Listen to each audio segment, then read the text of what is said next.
কেননা কিছু কিছু খাবার খেলে দেখবেন পুষ্টি হয় কিন্তু তুষ্টি হয় না। এই কথাগুলো বলতে একটু মন দিয়ে শুনবেন।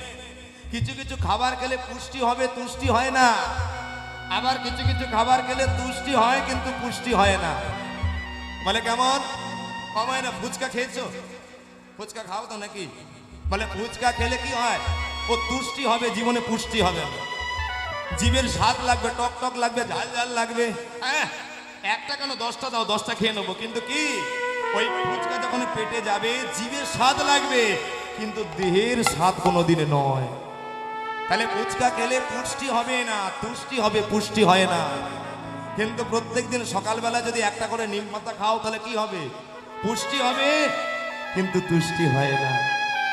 ঠিক এই কীর্তন বাংলার প্রাণ। এ কারোর শুনলে বাবা ওই তো কীর্তন, ওই তো পুরো হারাদের ব্যাপার। শুধু ওই তত্ত্ব কথাগুলো শোনো, নয়নে তাহলে বদনে ভাসাও, বাড়ি চলে আসো। ওই কীর্তনে না শোনা যদি দুদণ্ড যদি একটু সিরিয়ালের মুখে যদি থাকতাম তাহলে আমার জীবনটা ভালো হতো। সর্বনাশের জিনিস বাদ দাও।